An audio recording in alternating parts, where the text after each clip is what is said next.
went to college in upstate New York, State University, New York at Brockport, and majored in business administration. I didn't know exactly what I wanted to do going into college. I knew it had to be in the business world, and during that time I got involved and got very interested in accounting. So I took a bunch of accounting courses, and some of those courses within the accounting core were taxation courses. And you know, I guess I'm a nerd when it comes to that. I really enjoyed taxation. I enjoyed, one of the things I enjoyed was you couldn't use the word common sense and tax in the same sentence. It was like an oxymoron. So that intrigued me, and I got into it. And after college, I went to work as a staff accountant in New York City. And then I decided that really in order to advance in my career aspirations, I had to obtain the CPA certificate.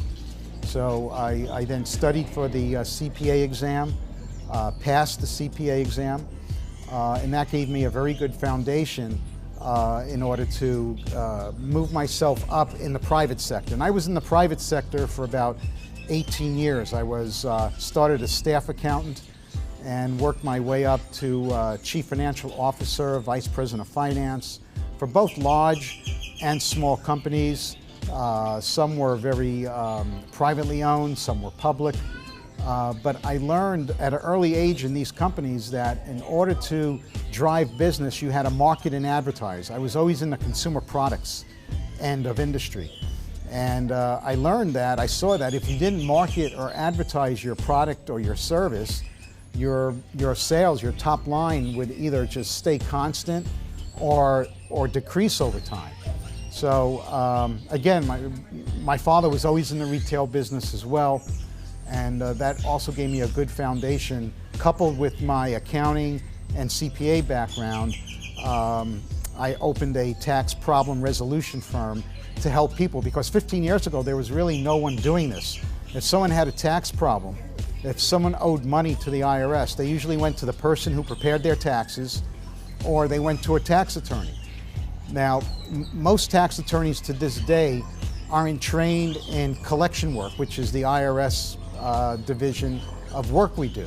I decided to get into this business because my last position I had as CFO, I saved the company about $12 million in an IRS audit.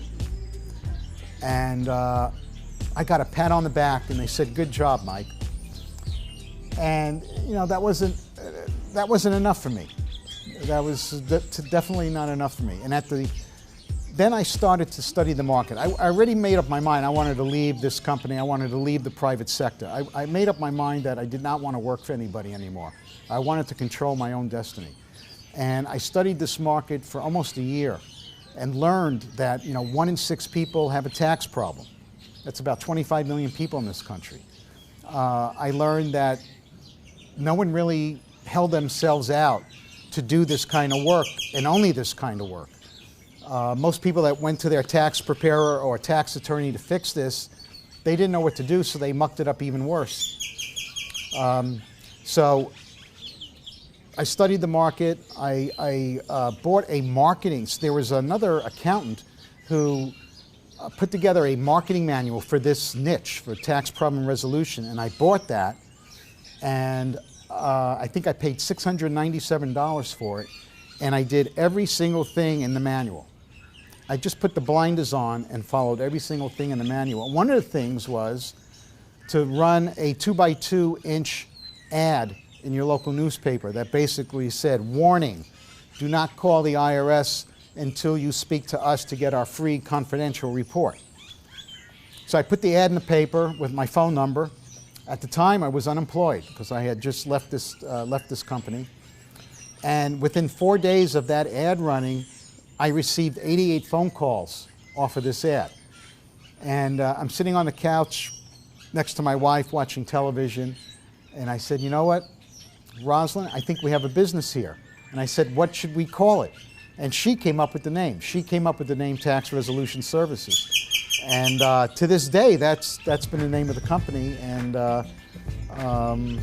that's that story. I started the company by myself on my dining room table.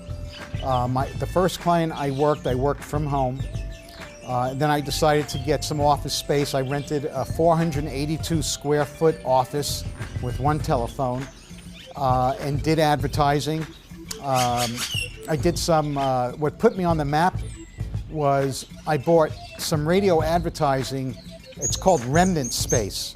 They were spots that played in the middle of the night, but every now and then a spot would run during the daytime. Well, this particular station I was running these spots on in Los Angeles also encompassed the Howard Stern Show on KLSX 97.1 back in 1998. And whenever one of those spots landed during the daytime in his show, my one phone would blow up.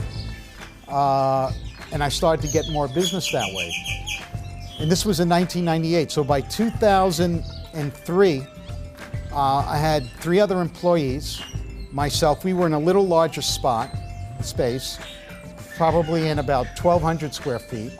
But I was working 14, 15 hours a day doing the marketing, doing the selling. At that point, there were no, I did all the consultations face-to-face. Did all the consultations face-to-face. I placed the ads, I did the marketing, I did the bookkeeping, I did the billing, I did the collecting. I did everything. So I decided that in order to grow, I needed some help, and I had a best friend for 25 years who we hooked back up together, and I invited him to buy in and join me. In 2004, we went national. We started doing national advertising. And you know, the company has grown every single year from 1998 through present. You know, the company right now, we're in about 15,000 square feet. We have 100 employees, and we continue to grow.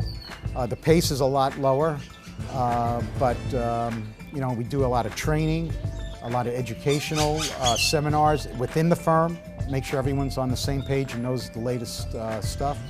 I'm very lucky, very blessed to have good people work for me and take their work seriously. And you know, I'm very lucky in that regard. And that's the story of Tax Resolution Services. So that's Michael Rozbruch. Thank you.